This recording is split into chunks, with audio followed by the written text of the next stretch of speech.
17వ అధ్యాయము, యోహాను సువార్త 17వ అధ్యాయము 1 నుండి 9 వచనాలు మార్చి చదువుకుందాం.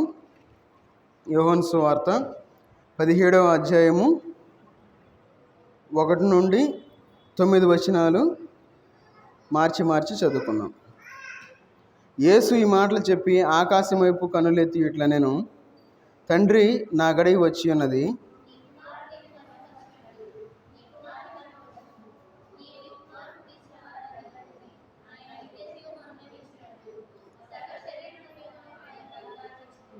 అద్వితీయ సత్యదేవుడవైన నిన్నును నీవు పంపిన యేసుక్రీస్తును ఎరుగుటయే నిత్యజీవము.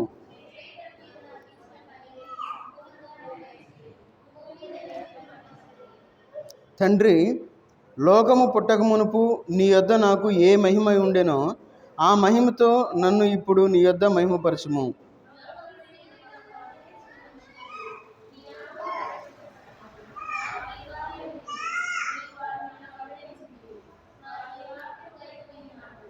నీవు నాకు అనుగ్రహించిన మాటలు నేను వారికి ఇచ్చి ఉన్నాను. వారు ఆ మాటలను అంగీకరించి నేను నీ యొద్ద నుండి బయలుదేరి వచ్చిందని నిజముగా ఎరిగి నీవు నన్ను పంపితివని నమ్మిరి గనుక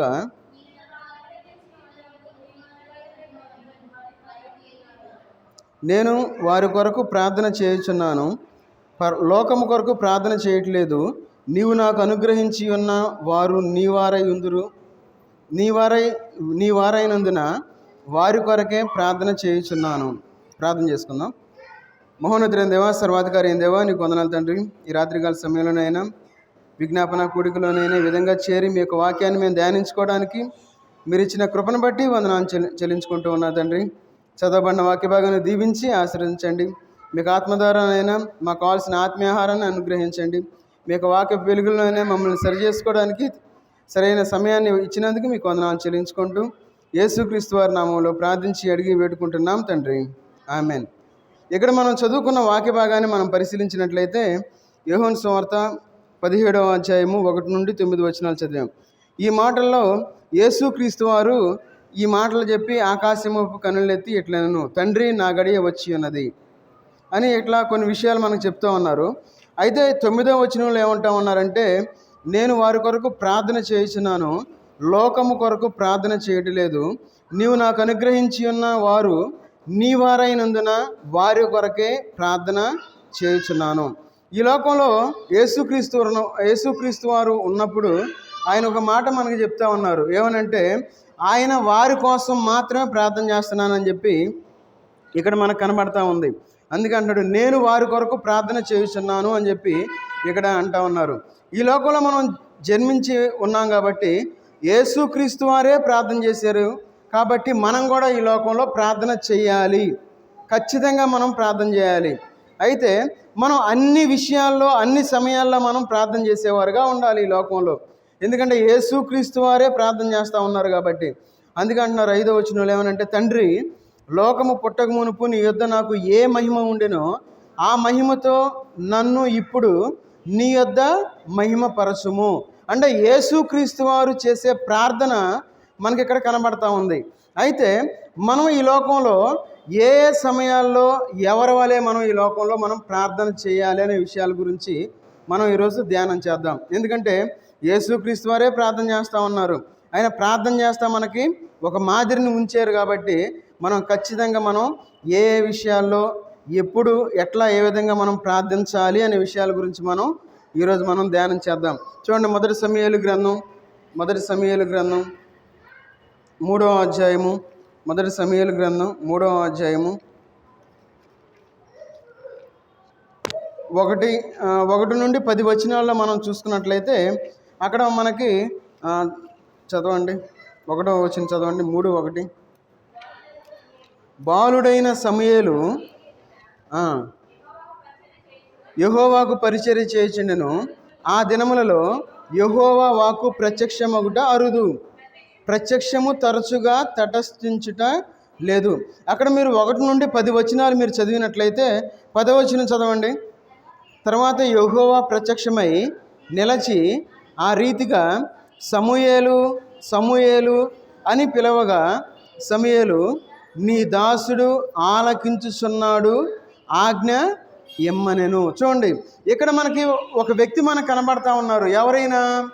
సమూయేలు మనకు కనబడతా ఉన్నారు. సమూయేలు బాల్య దినములలో దేవుణ్ణి ప్రార్థించినట్లు మనకు కనబడతా ఉంది. మనం కూడా మన యొక్క బాల్య దినాల్లో మనం దేవుణ్ణి ప్రార్థించేవారుగా ఉండాలి.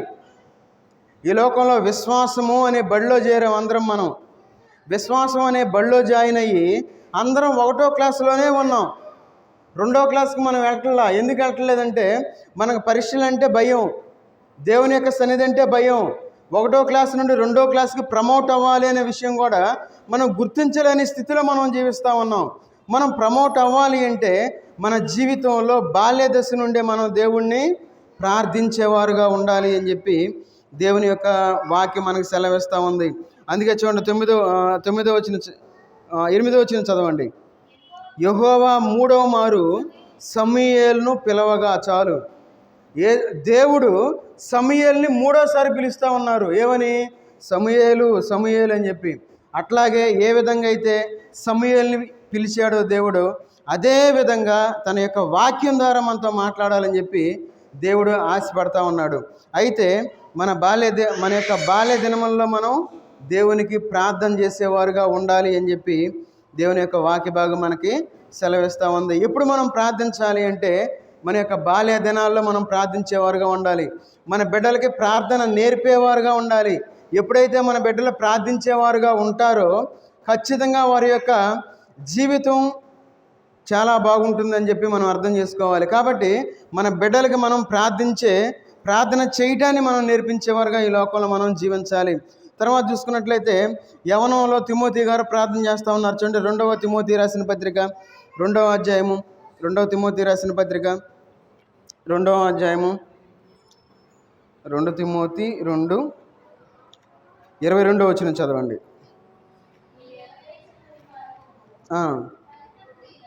పవిత్ర హృదయులై ప్రభువుకు ప్రార్థన చేయవారితో కూడా నీతిని, విశ్వాసమును, ప్రేమను, సమాధానమును సంపాదించుకున్నటకు ప్రయాసపడుము.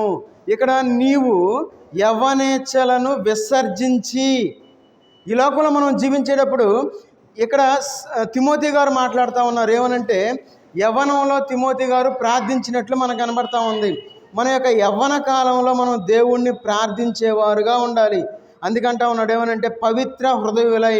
యవ్వన కాలంలో మనం ఏమనుకుంటామంటే నేను అది చేయాలి, ఇది చేయాలి, నేను బాగా చదవాలి, మంచి ఉద్యోగం సంపాదించాలి, మంచి వివాహం చేసుకోవాలి. ఓకే, అంతా బాగానే ఉంది. అయితే ముఖ్యంగా మనం చేయవలసిన విషయాన్ని మనం మర్చిపోతూ ఉన్నాం. ఏంటంటే యవ్వన ఇచ్చలను మనం విసర్జించి దేవునికి ప్రార్థించేవారుగా ఉండాలి అని చెప్పి దేవుని యొక్క వాక్య భాగం మనల్ని హెచ్చరిస్తూ ఉంది. అందుకే అంటా ఉన్నారు ఏమనంటే పవిత్ర హృదయులై. యవ్వనంలో హృదయం అనేది పవిత్రంగా ఉండదు. ఎట్లా ఉండదంటే రకరకాల ఆలోచనలు వస్తూ ఉంటాయి. అందుకే వారి యొక్క హృదయం ఏ విధంగా ఉండాలంటే పవిత్రమైన హృదయాన్ని కలిగి దేవునికి ప్రార్థించేవారుగా ఉండాలి. కాబట్టి యవ్వన కాలంలో మనం ప్రార్థించేవారుగా ఉండాలి అని చెప్పి దేవుని యొక్క వాక్య భాగం మనకు సెలవిస్తూ ఉంది. ఎందుకంటే ముఖ్యంగా మనం శనివారం రోజు మనం విజ్ఞాపన ప్రార్థన కూడుకుంటాం. ఎందుకంటే దేవుని సన్నిధిలో మనం ప్రార్థించడం కొరకే ఈరోజు మనం కూడుకుంటాం. ఎందుకంటే సమయం ఉంది కాబట్టి. ఎందుకంటే ఈ సమయాన్ని చూడలేక ఎంతోమంది గతించిపోతూ ఉన్నారు. మనం సమయం వస్తుందని గ్యారంటీ లేదు. లేఖనాలు నెరవేరుతూ ఉన్నాయి. అరబ్ కంట్రీస్లో ఇప్పుడు వరదలు వస్తూ ఉన్నాయి.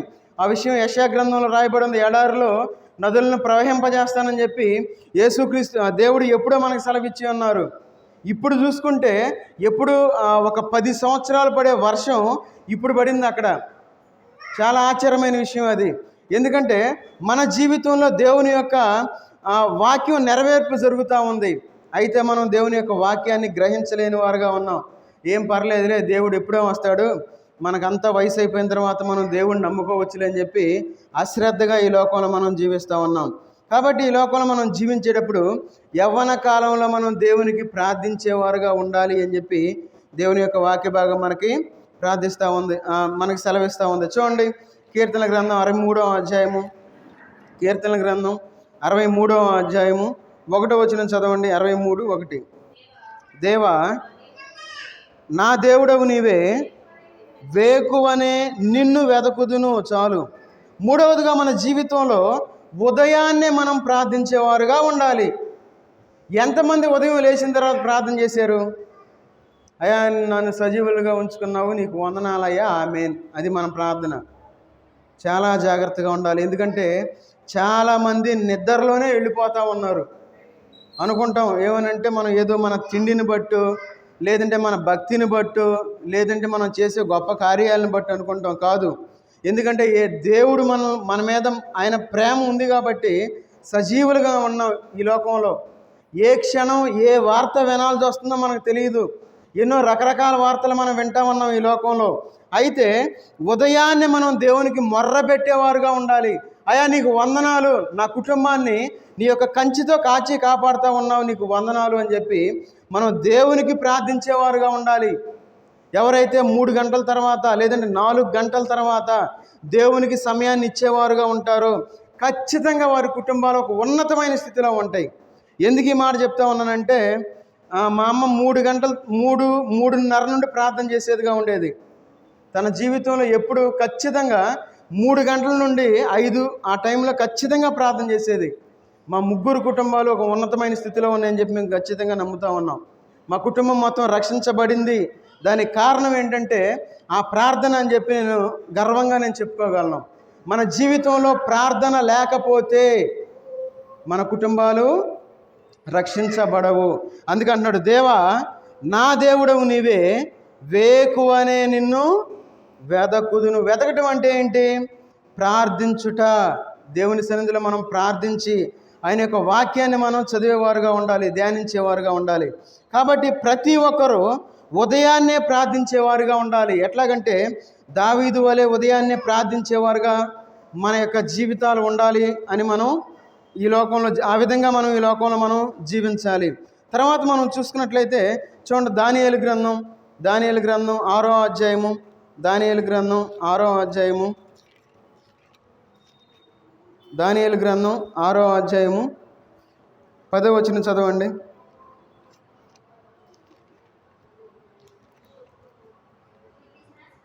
ఇట్టి శాసనము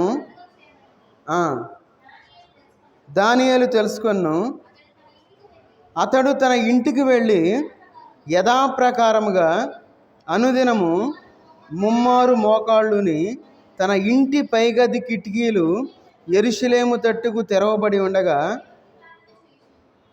తన దేవునికి ప్రార్థన చేయుచు ఆయనను స్తుతించుచుండెను.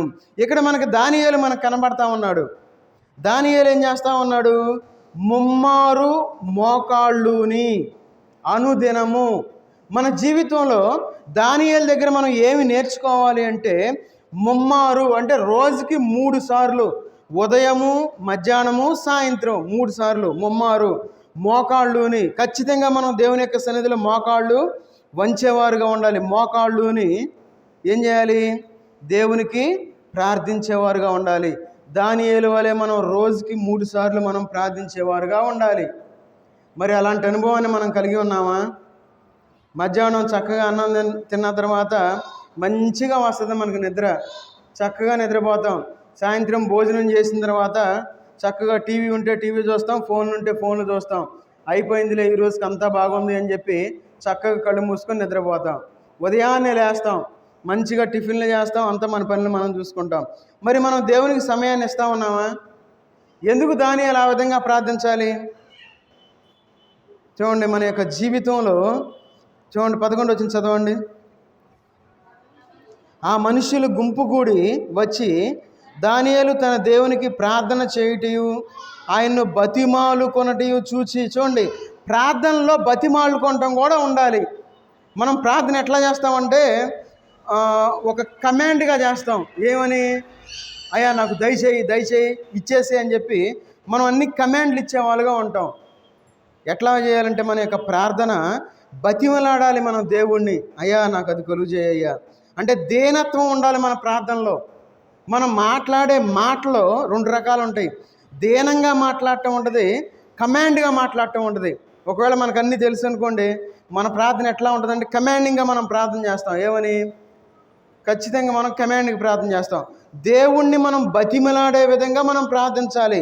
ఎందుకు ఆ విధంగా మనం ప్రార్థించాలి అంటే, దానియేలు తన యొక్క జీవితంలో ప్రార్థన చేయుటయు ఆయన్ను బతిమాలు కొనుటయు చూసి దానియేలు దేవుణ్ణి బతిమాలుకుంటా ఉన్నాడు. ఏమని? దానియేలు మంచి ఉన్నతమైన స్థితిలో ఉన్నాడు. అయితే దేవుణ్ణి ఎందుకు బతిమలాడాలి? అయ్యా, నా యొక్క జీవితం ఒకవేళ నేను అవిశ్వాసగా ఉంటానేమో, ఒకవేళ ఆ శాసనాన్ని చూసి నేను భయపడతానేమో, నిన్ను మొక్కకుండా ఆ యొక్క ప్రతిమని నేను మొక్కేవాడిగా ఉంటానేమో, నేను ప్రార్థన చేయకుండా ఉంటానేమో, ఆ విధంగా నన్ను ఉంచొద్దు అని చెప్పి దేవుణ్ణి బతిమలాడేవాడుగా ఉన్నాడు దానియేలు.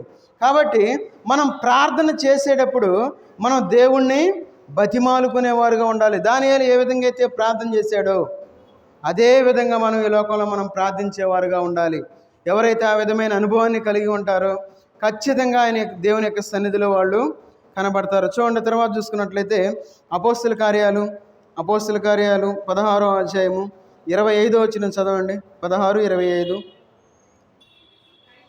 అయితే మధ్యరాత్రి వేళ పౌలును శీలయు దేవుని గూర్చి ప్రార్థించుచు కీర్తనలు పాడుచుండిరి. చాలు.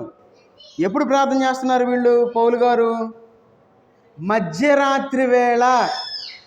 ఇప్పుడు మనకు సమయం 8:30 అవుతా ఉంది. ఇది మధ్యరాత్రి కాదుగా. మరి మనం విశ్వాసులుగా ఉన్నాం, బాప్తిస్మం తీసుకున్నాం, మరి దేవుని యొక్క బలలో చేతులు వేస్తూ ఉన్నాం. మరి మనం ఎందుకు విజ్ఞాపన ప్రార్థన చేయలేకపోతా ఉన్నాం? అయ్యా పర్లేదులేయ్యా, ఏం కాదులే, ఆ దేవుడు ఏం అడుగుతాడులే అని మనం అనుకుంటా ఉన్నాం. చూడండి, అపోస్తలుడైన పౌలు గారు చెరసాల్లో ఉండి, కష్టంలో ఉండి, బాధలో ఉండి, వేదనలో ఉండి ప్రార్థన చేస్తూ ఉన్నాడు. ఎప్పుడు ప్రార్థన చేస్తూ ఉన్నాడంటే మధ్యరాత్రి వేళ. మరి మనం పౌలు గారి వలె మధ్యరాత్రి మనం ప్రార్థించేవారుగా ఉండాలి. చూడండి, మధ్యరాత్రి వేళ పౌలును శీలయు దేవుని గూర్చి ప్రార్థించుచు కీర్తనలు పాడుచుండిరి. ఎప్పుడైనా మనం ఆ విధంగా ప్రార్థించామా? ప్రార్థన చేసాం. ఎప్పుడంటే డిసెంబర్ 31వ తారీఖు చేస్తాం మనం అందరం మధ్యరాత్రి వేళ. ప్రార్థనకు రానోళ్ళు కూడా వస్తారు. ఆ రోజు ఖచ్చితంగా మెలకువగా ఉంటారు, దేవుని సన్నిధిలో ఉంటారు. మంచిదే.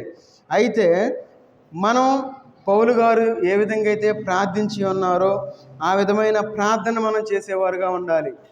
ఎందుకంటే వాక్యం ఏం చేస్తుందంటే నీ ప్రార్థన ఎలా ఉంది, భక్తులు ఎట్లా ప్రార్థించారు అని మనల్ని సరిచేయడానికి ఉపయోగపడేది వాక్యం. కాబట్టి ఈ రాత్రికాల సమయంలో మనం పౌలు గారు ఏ విధంగా అయితే ప్రార్థించారో అదేవిధంగా మధ్యరాత్రి సమయంలో మనం ప్రార్థించేవారుగా ఉండాలి. తర్వాత చూడండి, మత్తయి సువార్త 14వ అధ్యాయము, మత్తయి సువార్త 14వ అధ్యాయము 30వ వచనం చదవండి. 14:30. గాలిని చూచి భయపడి మునిగిపోసాగి ప్రభువా నన్ను రక్షించమని కేకలు వేసాను. ఇక్కడ మనకు ఎవరు కనబడతా ఉన్నారు? పేతురు గారు కనబడతా ఉన్నారు. ఏ స్థితిలో ఉన్నారు పేతురు గారు? అపాయంలో ఉన్నారు. మనం అపాయంలో ఉన్నప్పుడు దేవునికి ప్రార్థించేవారుగా ఉండాలి. మనకు అపాయం వచ్చినప్పుడు మనం ఏం చేయాలంటే దేవుని వైపు చూసి ప్రార్థించేవారుగా ఉంటే దేవుడు మన యొక్క మొర ఆలకించి మన కుటుంబాన్ని కట్టేవాడుగా ఉంటాడు దేవుడు. మన యొక్క బిడ్డల్ని జాగ్రత్త చేసేవాడుగా ఉంటాడు దేవుడు. మనకందరికీ రక్షణ ఇచ్చేవాడుగా ఉంటాడు దేవుడు. అపాయకరమైన స్థితిలో మనం ప్రార్థించేవారుగా ఉన్నట్లయితే దేవుడు మనల్ని రక్షిస్తాడు. అందుకే అంటాడు 31వ వచనం చదవండి. ప్రభువా నన్ను రక్షించమని కేకలు వేసాను. వెంటనే యేసు చెయ్యి చాపి అతన్ని పట్టుకొని. చూడండి, మన దేవుడు ఎంత ప్రేమ కలిగిన దేవుడు. ఎప్పుడైతే మనం దేవునికి ప్రార్థన చేస్తామో వెంటనే ఆయన చేయిని చాపుతాడు. ఆయన ఎంత ప్రేమో. మనం దేవుని సన్నిధికి రాకపోయినా, మనం సంఘ ప్రార్థనకి రాకపోయినా, మనం అపాయంలో ఉన్నప్పుడు, మనం కష్టంలో ఉన్నప్పుడు, మనం వేదనలో ఉన్నప్పుడు ప్రార్థన చేసిన వెంటనే దేవుడు చేయి చాచి మనల్ని పైకి లేవనెత్తే దేవుడుగా ఉన్నాడు మన దేవుడు. అందుకే చూడండి, అక్కడ ఏమంటా ఉన్నారు? యేసు చేయి చాపి అతన్ని పట్టుకొని అల్ప విశ్వాసి ఎందుకు సందేహపడుతువని అతనితో చెప్పాను. అల్ప విశ్వాసి ఎవరి గురించి ఈ మాట అంటా ఉన్నారు? పేతురు గారి గురించి అంటా ఉన్నారు. పేతురు గారు ఎవరు? అసలు పేతురు గారు ఎవరు? పరలోక రాజ్యపు తాళపు చెవులు నీకు ఇస్తానని చెప్పి యేసుక్రీస్తు వారు చెప్పారా లేదా? మరి అలాంటి పేతురు గారి గురించి అల్ప విశ్వాసి అని ఎందుకన్నారు చెప్పండి? ఎంత విశ్వాసం కలిగి ఉండాలి? మరి అల్ప విశ్వాసి అంటే ఈ లోకంలో మనం జీవించేటప్పుడు మన కష్టం వచ్చిన వెంటనే మన విశ్వాసం పడిపోద్ది, మనం దేవుణ్ణి మర్చిపోతాం, మన యొక్క జీవితంలో అవిశ్వాసులం అయిపోతాం. అందుకే అల్ప విశ్వాసి ఎందుకు సందేహపడితేవని అతనితో చెప్పాను.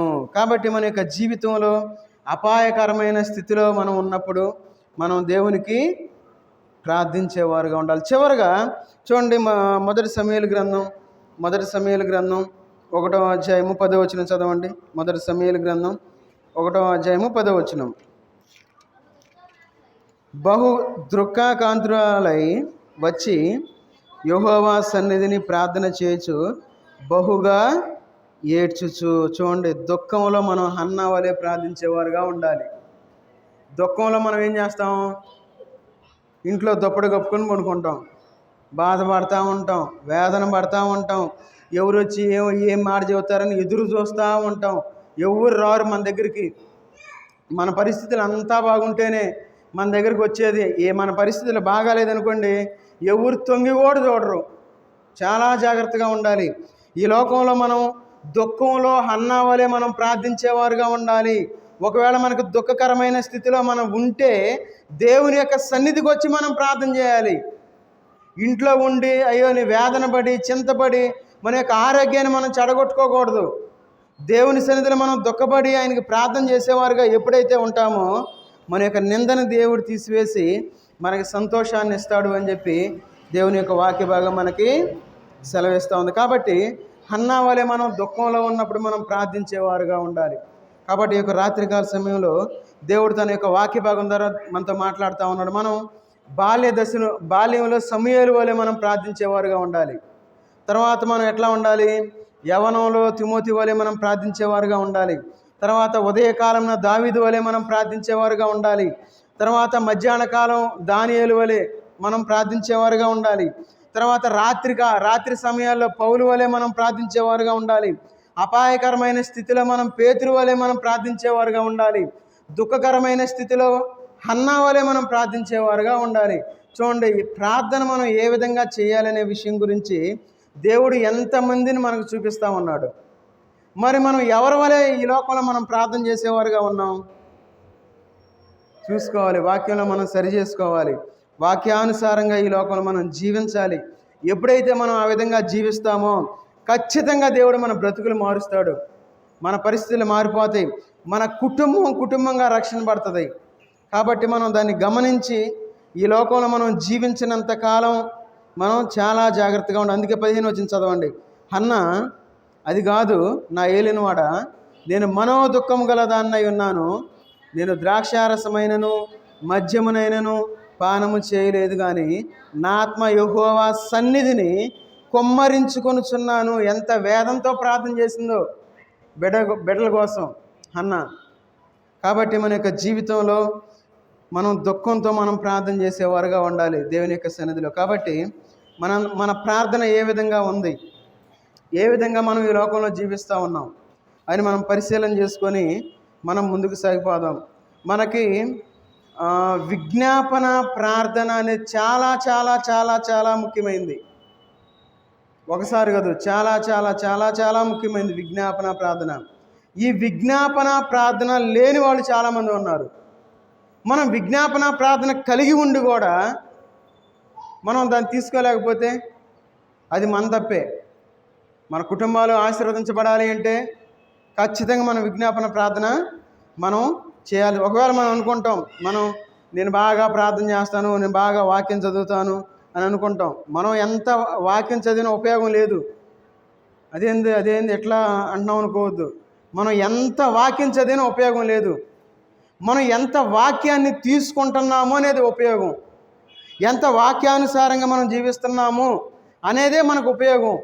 నేను ఇన్నిసార్లు వాక్యం చదివాను, నేను ఎన్ని గంటల ప్రార్థన చేస్తున్నాను, ఎలాంటి ఉపయోగం లేదు. ఆ విధంగా మనం అనుకోవటానికి అది వాక్యానుసారంగా ఈ లోకంలో జీవిస్తూ మనం ప్రార్థన చేసేవారుగా ఉంటే దేవుడు తన యొక్క చేతిని చాపి మనల్ని లేవనెత్తేవాడుగా ఉన్నాడు. కాబట్టి మనందరం తల్ల వంచి ఒకరి తర్వాత ఒకరు మనం ప్రార్థన చేద్దాం. మన కుటుంబ పరిస్థితుల కోసం మనం ప్రార్థన చేద్దాం.